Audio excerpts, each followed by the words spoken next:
This is Between the Uprights. Football is life. The rest is just details. Here are your hosts, Joe, Matt, and Chris.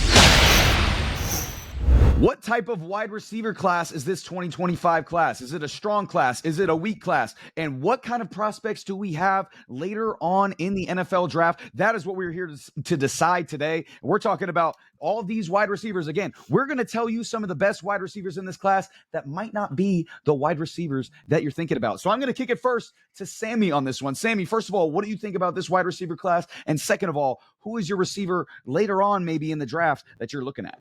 This is definitely one of those classes that's it's definitely weaker than last year's. No question about it. I mean, last year's we had incredible talent, generational talent, and all those receivers you could argue made 1,000% a huge impact. Now, there's something about this class. I think there's some sleeper picks here that you could definitely dive deep into. That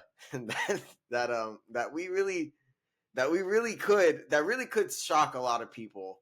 And one of those receivers, in my opinion, is Matthew Golden. Matthew Golden, Texas.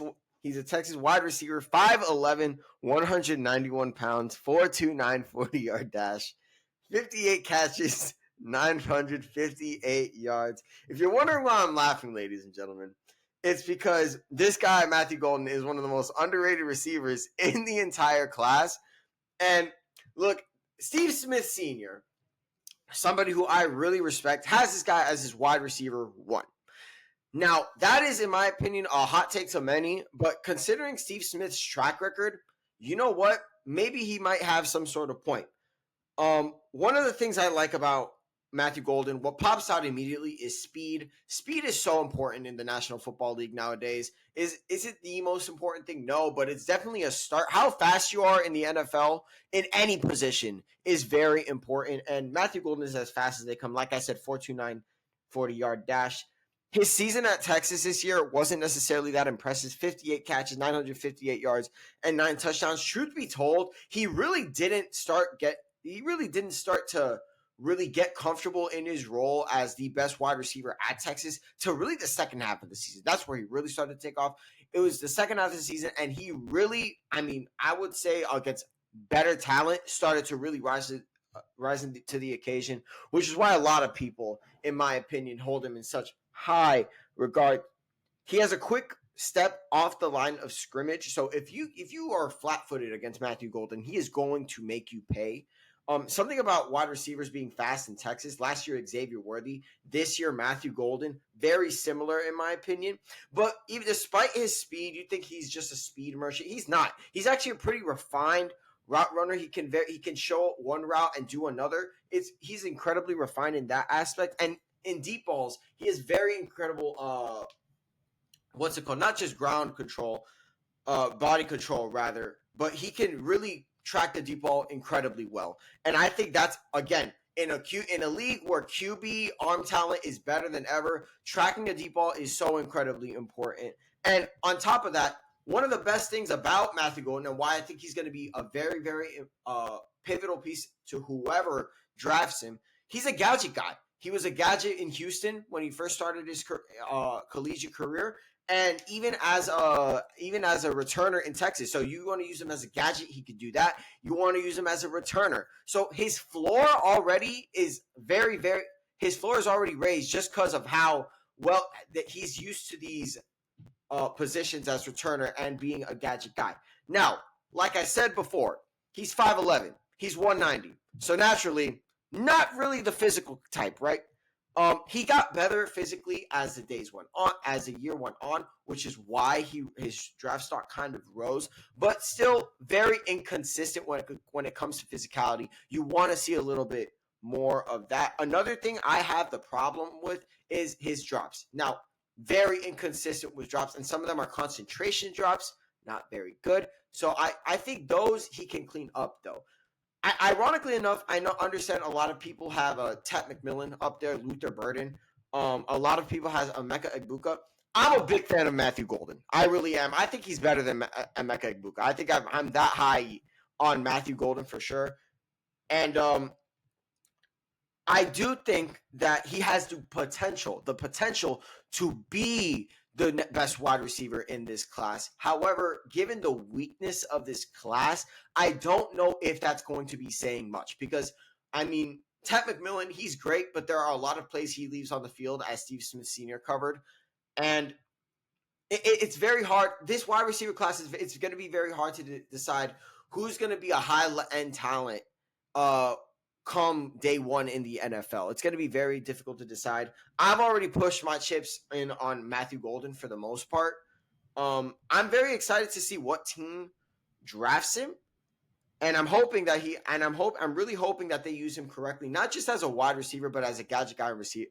Going to make a great fit for a lot of teams in the NFL because, I mean, there's a lot of receiver needy teams in the NFL. But also, that being said, the receiver position in the NFL, especially at the top, is about as strong as it's ever been. Like, there's a lot of really, really good receivers in the NFL. Like you mentioned, Sammy, the last wide receiver class we had was generational. We had about 5 or 6 number one receivers come out of that class. So it's hard to imagine, especially coming off a receiver class like that you're going to have another strong receiver class like this one. But Matthew Golden's a great selection, I think, as far as the one of the best receivers in the NFL draft coming up. But Joe, I'm going to kick it to you. I know you got a guy who's a little bit different than Golden, maybe not a first round pick, but a guy who's a little bit later than the draft. So first of all, Joe, give me your thoughts on the receiver draft as a whole. And then second of all, who are you thinking about, which that other people should be thinking about as far as selecting in this NFL draft? You know, I think that there's a lot of wide receivers in this draft that are kind of carbon copies of each other. The Ted McMillan, you know, the idea of the large X receiver, outside guy, 50-50 ball guy, they're up and down this draft board realistically. I mean, you got, you know, Ted and then you Jayden Higgins, and the difference between them currently in ranking is like 40 spots, but realistically, they're not much different from each other in what they do. Ted, you know, showed a little more dominance in some of these things, but like Sammy said, he leaves a lot out there. Personally, my number one wide receiver on this board is Luther Burden III. I think he's the most well-rounded one, but he's also only 5'11", but he shows those instincts and capabilities to play any position because he does have the refined capability of the wide receiver position that you want and need, and he can really just play anywhere. You know, they put him in motion a lot, they do all those things, and honestly, if Brady Cook had been anything of a competent quarterback in Missouri, Luther Burden's probably the top wide receiver on this board just because of that alone. But let's be fair, the quarterback in Missouri there, Brady Cook, was what held Luther Burden back. And honestly, I don't know why he didn't transfer. Give him praise for the loyalty. But for me, it was tough, right? Because there's a lot of wide receivers in here I really like. Some of them are more raw talent, need development. Savion Williams falls into that category. I have some things on him. If no one else talks about him, I'll do a quick little thing on him. You know, Chris, you're not talking about him, are you? You're not going to talk about Savion Williams? Okay. Matt, you're not talking about Savion Williams? I'm talking about him now, just so we don't have to listen to you more, but yeah. Yeah, okay, that's fine. That's fine. I understand. But the guy I'm actually looking at, and falls into that same category of the Ted McMillan, the Jayden Higgins, but he's significantly further down the board. And this guy's game, I've said it a couple of times, he kind of reminds me of a Michael Pittman III, or just Michael Pittman in general, just because of how he uses his body and leverage more than raw athleticism to win, and against cover, you know, man coverage, and then is really heady and getting his body towards the line of scrimmage, presenting a large target for his quarterback in zone. And that's Pat Bryant. Pat Bryant, if you watch tape on Pat Bryant, he was the focal point of the Illinois offense. They went through like two quarterbacks last year, and every single pass this man got thrown to him ended up in his hands. I mean, corners draped all over him. It didn't matter. 50-50 balls, back shoulder, did not matter what it was. He's a natural hands catcher. He's going to catch away from his body, high points the ball exceptionally well. I almost don't feel there's anyone who consistently high points the ball and catches the ball away from his body as well as Pat Bryant does in this draft. But a lot of times, you know, you look at these guys who are these typical big-bodied X receivers, and the fear that you're getting the next N'Keal Harry comes up, right? And you look at some of the things, you know, like how was his 40 time? He ran a 4.61. Oh boy, that doesn't look great. Okay, how was his vert? He's decent on his vert. It was a 37-inch vertical. It's, you know, according to NFL Draft Buzz, that's somewhere in the 75th percentile. How was his broad jump? 124, 70 percentile. Height, he's 6'2", he's 204. Nothing really jumps off the board about him being anything outside of average 30, 70 percentile kind of guy. But what you don't get to see is sort of from those numbers of who else ran numbers like that. I mean, there were plenty of guys who we saw who didn't have really good pro days, didn't get a good jump on the combine. I mean, Wes Welker was known for having good hands, tough, reliable catches. You have, Antonio Gates as, Drew Pearson. These guys were known for not using their athletic and physical bodies to compensate for, other areas of the game that weren't strong. And honestly, a name I'm about to say right now, which they're really a lot closer to each other than I first thought, was Anquan Boldin. Anquan Boldin, realistically, he ran a 4.7140 time at his combine. Their measurables aren't all that different. The other, events they did at the combine weren't all that different. Anquan Boldin was a very good wide receiver in the NFL. And I think that Pat Bryant is that guy. And here's the craziest thing about this is that Pat Bryant is currently rated on PFF's big board as PFF rank 152. And he can do all the things that Jayden Higgins can do, who's ranked at 43, all the things that Tet McMillan can do, who's ranked at number 3 currently on PFF's big board. So it comes up like, why would you waste those picks on Jayden Higgins or Tet McMillan when you throw on the tape of Pat Bryant and it looks exactly the same, if not a little bit more consistent and better when it comes to how good he is with his hands. And he's a reliable blocker. Strong. He doesn't possess the strongest build, but he plays completely 100% all the time.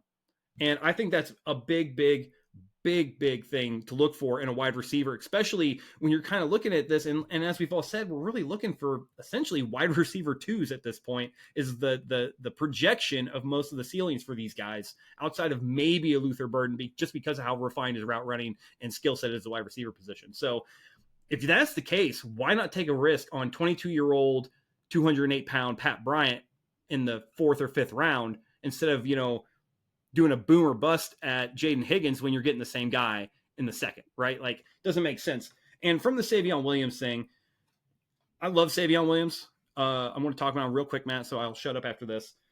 This is the Deebo Samuel at TCU. And the guy had 6 rushing touchdowns, 6 passing touchdowns. He stands at 6'5", 225, ran a 4.45. Okay? You want to talk about measurables? I'll give you some measurables real quick. He's height, like I said, 6'5", 222 is what they got on. Hands, 10.25 inch. So he's got big hands, and he ran a 10-yard shuttle on 1.52, which was in the 80th percentile of wide receivers. He is a monster. Raw athletic talent. If you were going to draft a player purely of just how athletic they are and capable they are, this is the guy.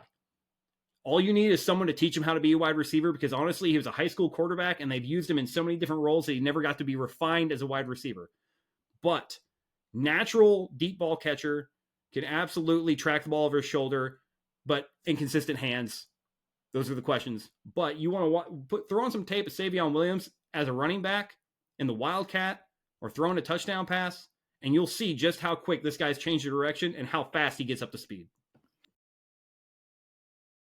You talked about Savion Williams a little bit in the chat a few weeks ago, Joe, and I went and watched his highlights, and I was like, "Whoa, he is definitely a specimen. That's not a type of player that you see very often in the NFL and just in football in general. That's a very, very unique talent as far as he goes." And Pat Bryant, like you talked about as well, Joe, people are looking for receivers like that who can just get open, just find a way to get open, be a presentable target, be available. And that kind of leads me to Chris. I was going to let you go, but a lot of the things he said about Pat Bryant really led me into who I want to talk about. Okay.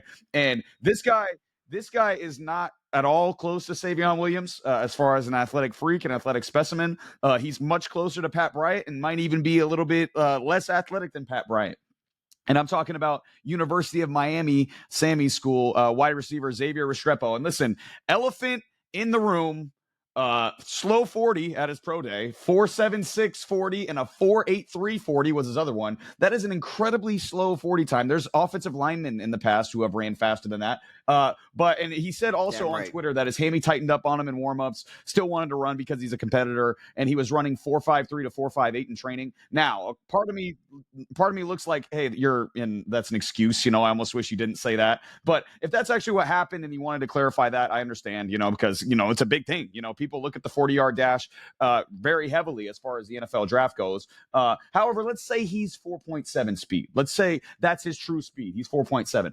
How many times do we have to see this, ladies and gentlemen, before we really understand it? Your 40 time in terms of translatability to, I don't know if that's a word, by the way. Is translatability a word? I just invented it. Anyways, your 40 time in terms of translatability to on-field performance and production for wide receivers doesn't fucking matter. It doesn't matter at all. For example, Joe, you talked about a couple. Wes Welker, 4.65 40. Anquan Bolden, 4.7 140. Jarvis Landry, very similar situation, by the way. He had a banged up hamstring, ran a 4.77 at the combine, then he went to his pro day and ran a little bit better. But 4.7 740 for Jarvis Landry. Cooper Kupp, 4.6 40. The greatest wide receiver of all time, Jerry Rice, 4.7 140. Okay. So again, those guys, consistent 1,000-yard, consistent 100-catch receivers, Pro Bowlers, and like I mentioned, the greatest receiver of all time, and Jerry Rice. Now, on the flip side, the 10 fastest wide receiver 40s of the combine ever. Do you guys want to hear that list? Xavier Worthy, John Ross, Henry Ruggs, Marquise Goodwin, Tyquan Thornton, J.J. Nelson, Jacoby Ford, Velus Jones Jr., Paris Campbell, Andy Isabella, Curtis Samuel. Now, what do all those, except for Xavier Worthy, if he turns out to be a good receiver, have in common?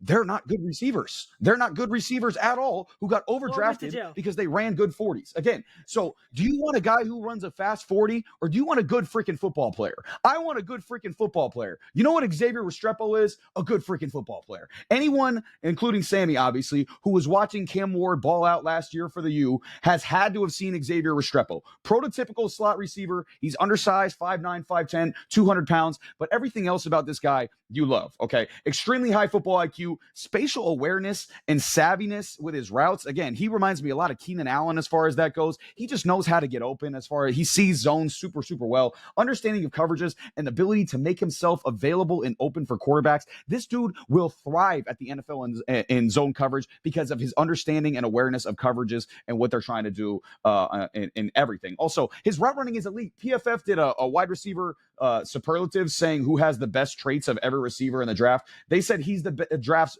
best route runner is Xavier Restrepo. So again, he has the IQ and he has the route running ability, the tempo, the creativity, the subtleties, getting in and out of breaks, the short area quickness. He creates separation for a quarterback out of the slot, and that might be one of the most valuable assets for any quarterback in today's NFL is a slot receiver who can just get open, whether it's a 3rd and 5 and you can get a first down, whether it's, they're blitzing off the edge, you need to get it out hot. That's Xavier Restrepo. That's what he's going to be at the NFL, and he's going to be a really, really good football player. Plus, you got the toughness, the ability after the catch as well. He's got a really nice ability after the catch, and he's got really, really strong hands. He makes some awesome catches. Again, these are the guys who, again, I looked at a bunch of different websites, a bunch of different comparisons. These aren't my comparisons. These are what official scouting comparisons are, okay? The NFL Draft Buzz scouting report says his game screens Julian Edelman, one of the greatest slot receivers of all time. His understanding of leverage and spacing is reminiscent of Cooper Kupp in college, one of the greatest slot receivers of all time. Again,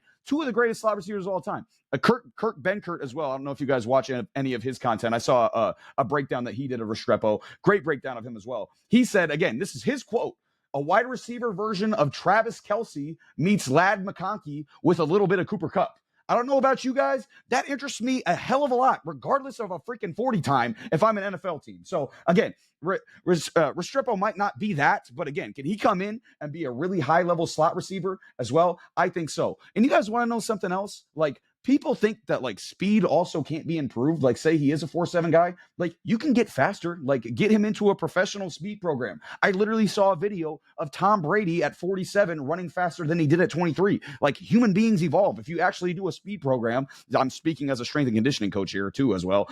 You can get faster if you just freaking run. You're going to get faster. So again, my overall takeaway for Restrepo, he might be the best slot receiver in the draft. You put him with a solid quarterback in a solid system, it could be 100 catches in year one. Like you could get 100 catches out of Xavier Restrepo right away if you put him with the right system. Plus, I think teams could overreact to that 40 time and say, oh, we don't want Restrepo. He's too slow. He could slide to the 3rd, 4th, 5th, maybe 6th round if people are super concerned about it. And you might just get one of the best pure football players.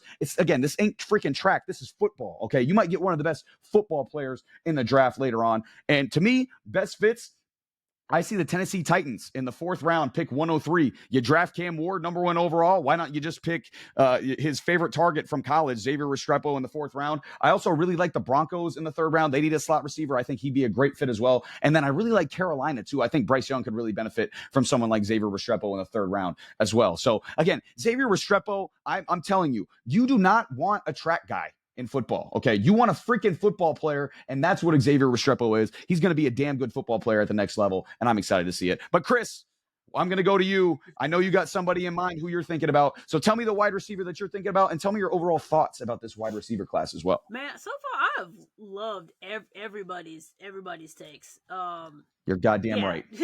To be honest, like normally we disagree on a lot of things. I think everybody has pretty much been on point. I agree. I think Matthew Golden is probably going to be the first wide receiver off the board, for sure. And then Restrepo, I think you made such a good, not like trying to throw you a bunch of flowers, but I think you made such a good point because it needs to be said, because everybody has this whole setup where everybody thinks that the X position is the most important one when it comes to wide receivers. Everybody's stuck on that. Everybody wants, all these big time, big ass players, and they want like the 6'4", 6'5" guys that are 250 pounds, and they want a DK Metcalf. Like they think their team has to have that.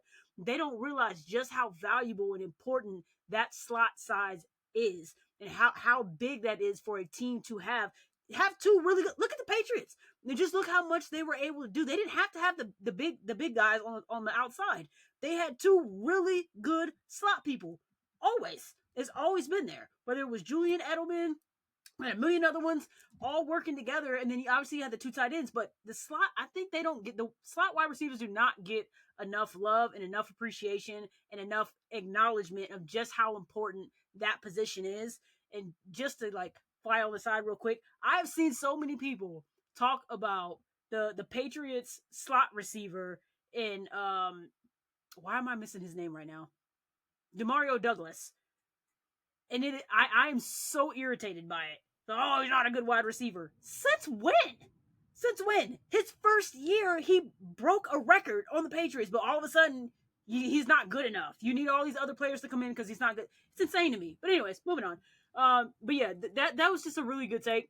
And I completely, my whole train of thought of where I was going to go with mine just completely left, because that was perfect. That was literally perfect. But it's worth talking about. So when you're talking about this wide receiver group with the draft, you've heard a lot throughout mid-season going, into the off season. There was a lot of there's no talent, right? The draft class is terrible. It shouldn't be hard to, to move out of spots, and most people will want something for next year or whatever. And most of these people are going to be bust. I hear that all the time, right? So I went and looked at the other day, and I looked at specifically 3rd round wide receivers, because so many people talk so much crap. If you don't get them in the 1st round or early the 2nd, there's no sense in taking them because they don't have any good ones, right? You hear it all the time. So I went and looked. I think it was the last 10, 12 years. I looked into what wide receivers were picked in the 3rd round, and ones that were notable, right? Tyler Lockett, Cooper Kupp, Chris Godwin, Michael Gallup, Terry McLaurin, who just had a ridiculous season, Deontay Johnson, Antonio Gibson, Nico Collins, all of them were taken in the 3rd round. So the fact that the people believe that just because you take them outside of the 1st or 2nd, that there's probably legitimately no shot that they're going to be worth a damn is ridiculous. And I feel like you don't watch it. You don't watch the game enough. You probably watch one team and one team only if you're not really paying attention to that. So the whole thing of if it's 2nd or bust, then they're bust. I don't believe that. So going into that specific reason, I look at, which Joe kind of already brought him up, is I look at Jayden Higgins. I don't think he's getting a lot of love that he should be getting. I know we hear a lot about Ted McMillan. I do believe he's probably going to drop a little bit. He's a big player, but he has some questions. A lot of them are going to need some help, right? They're going to need a good coach. I don't think, again, a lot of people are looking at that. Yes, they're coming in younger, less experienced. So it's really going to depend on your coaching staff and how they coach them up. That is going to be your determining factor if they're going to be a really good player or if they're just going to fall by the waist, because if they're just dependent on what they know and that's all you're giving them, then that's what you're going to get, whatever they're known for. And that's it. And if that's going to move into the NFL level, it's not going to work. You're going to have to build them up. So looking at that, I do look at Jayden Higgins, and I think he is a great pickup for any team that is looking for what could be their X receiver, because he's 6'4". He's 215 pounds. That's what about everybody's looking for when it comes to that position. I've even heard some say, hey, if they're 6'2", that's really where the sweet spot is, because the bigger they get, the harder it is for them to actually use their body the correct way. And you're that type of guy, so maybe you understand it more, because I don't. That's not my job, so I don't do that as a job as far as like being not as much wiggle. There you go. Yeah. So that makes sense. So there's clearly validness to what people are saying about it, but I didn't really think about it until I heard, and I was like, that makes sense. Why people are like, yeah, wanting the 6'4", 6'5" guy, it sounds appealing, but it's not always the best bet. You probably want to do the 6'1", 6'2", because they can still control their body properly. The bigger you get, the harder it is to actually maneuver. So that makes sense. So when you're looking at Jayden Higgins, he had 87 receptions, 1,185 yards, and he had a 90.5 receiving grade in 2024, which is the fourth out of 938 receiving wide receivers, which to me is insane. And then also, like, he clearly has quickness. He had 266 rushing snaps in 2024. So again, you could put him in as like a mini gadget. Like if you want to take him from being on the outside and just giving him a little quick thing where you just throw the ball behind you and let him run to the other side, he clearly has enough speed to be able to get that done. But something I looked at with Jayden Higgins specifically, I went and actually looked at some of, obviously, his game tape. A lot of people look at game tapes at this point because they're left else to do in the off season. Anyway, but a notable touchdown catch that I looked at from him really caught my eye, and I watched it like 5, 6, 7 times in a row. And that is what is what basically got my attention. And I was like, okay, like if I was Patriots, if I was maybe even the Seahawks, and you're looking for an X, maybe an X that you're kind of going to have to build up. Obviously, you're going to have to coach him up because there are some things that he needs to work on. But if you have a good coach that can do it, you might find your guy that you'll have for the next 5, 10 years if you coach him correctly. So the one I'm talking about is a touchdown that actually didn't count, that they played against Houston. So he had 2 defenders virtually with their fingers on his jersey in double coverage. Not only gets behind both players, he has his eyes tracking the ball the entire time. Not only does he gracefully pluck this ball out of the air with one hand, he brings it in and secures it with both hands and both feet in bounds. And we've seen that with a number of young wide receivers coming to the NFL. Specifically, we've seen that with the Patriots, and he got benched for it his first year, is when they grab the ball and they think they caught it, but they didn't get both feet down, and it does not count. He got both done. He plucked it with one hand, brought in his other, secured it, and made sure both feet were in bounds before he went out of bounds, and it would have been a touchdown if not for an O-line penalty. That's, to me, is what made the difference. Because what you're looking for is someone who can go and get the ball, and then once his hands are on it, he knows how he needs to manipulate it in order to make sure he holds onto it and that his body is used properly to make sure he's in the bounds that he needs to be in, to make sure that it's not discounted in any way, shape, or form. That's what I looked at, and I was quite impressed with it. He can line up inside, outside. So perfect. If you're talking about slot receivers, you can slide him in as a slot if you want to. That could work. He could play either side. Not a problem. Now the bump for him is that he doesn't have like the nasty breakaway speed. Like you don't see like the Xavier Worthies, right? So he definitely doesn't have as fast of a get off as Xavier Worthy was. But just as you just said, right? it's not necessarily the worst thing in the world that they're not ridiculously fast off the break. Like, you don't have to be ridiculously fast. If you can catch the ball, you can catch the ball. It is what it is.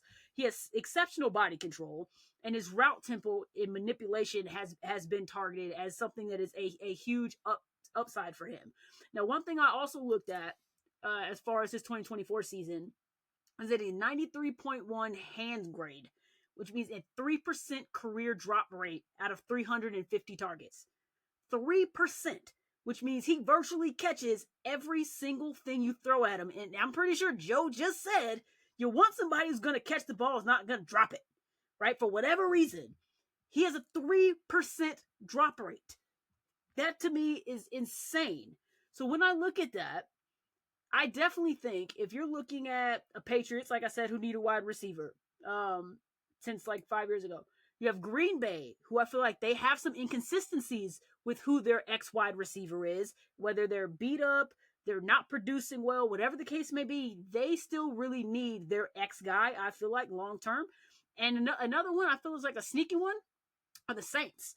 Because we've talked about this in previous past, of the potential of Chris Olave maybe even getting traded, right? Either he gets traded. We all know that he has a health issue, so he gets beat up a lot throughout the season. So it's either or. Either he gets traded and you kind of already have his replacement, or he's still there, but you're building up who is going to eventually replace him. And in the meantime, if he is, for whatever reason, he gets knocked out of the season at any point, you already got his backup and you don't have to necessarily worry about losing too much, going forward. So I feel like those are three teams that really could use him. But I think any team, all 32 teams could look at Jayden Higgins and see him on their team. You can even look like maybe even the Chiefs, potentially. They don't necessarily have, if you look at it, who's really their ex. Yes, they have Xavier Worthy, but I feel like he's more of the fast guy. Like they're just gonna throw the ball up as far as possible because he's basically gonna pass by everybody. But that's really it. Like, you've seen a lot of back and forth as far as like who they're playing with. So he might be a good spot for them, to be honest. Not that I want to see him with the Chiefs, but I could see it. But Jayden Higgins for me is definitely a guy that I feel like should be on people's mind frame when they're looking at the draft, specifically because he is graded to go probably in the third round from everything that I've seen. But you could see him maybe a late day second, depending on what team decides to pick him up. But I definitely think he's somebody that's more than likely being slept on.